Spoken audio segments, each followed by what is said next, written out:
I worry. I mean, look, if this is the only pebble that gets thrown at Donald Trump, it's a very small pebble.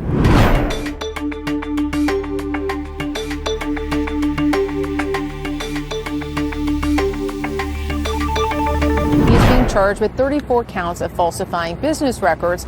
These are being charged, though, as a felony. And in order to charge these as a felony in New York State, you have to prove that these records were falsified in furtherance of another crime. And it's not clear exactly what that larger crime is because it's not charged here. This is one of the most historic cases, arguably the most significant case right now in the American court system.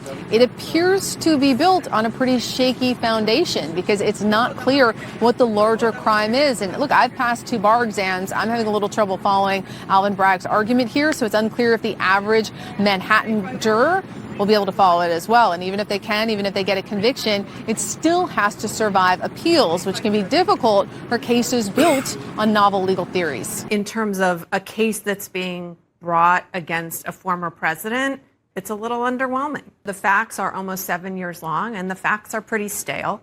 To the extent that the documents appear to link that to the effect that it would have theoretically had on the 2016 election, brings into the picture then whether or not the DA's office is really arguing that this was campaign finance violations, which is something that the U.S. Justice Department never charged. If you can't explain the charge in 30 seconds, you don't have a case. And the man could not explain the charge. He didn't even put the felony charge, the election charge, in the indictment and said, no, I didn't really have to. So I did. Get out of here, man. You're charging the former president and you didn't even say what the charge is? You're just providing hero shots for a guy that's going to get indicted. Do what you do normally. Get him going into the courthouse. Get him going out of the courthouse. It doesn't have to be the O.J. Bronco chase. And that's what we had yesterday. The former president himself is making remarks tonight from his home in Florida. As far as we can tell, and what we were prepared for here is that this is basically a campaign speech in which he is repeating his same lies and allegations against his perceived enemies. It is just getting started. So far, he's just giving his normal list of grievances. We don't consider that necessarily newsworthy, and there's a cost to us as a news organization of knowingly broadcasting untrue things. So our deal with you is that we will monitor these remarks. If he does say anything newsworthy, we will turn them around and report on that right away. He looks somber.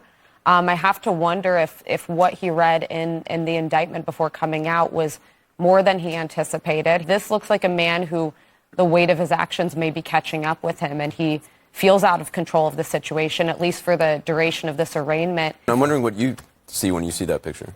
He looks sad. Yeah. He looks sad. He looks like the weight of it's hitting him. At that moment, that is not a conqueror. That is a granddad having a very bad day. Trump seeming pretty much unrattled. You may have noticed he seemed a lot looser, really, than he did when last we saw him in January of 2021. Is the indictment of your predecessor politically divisive? Thank you.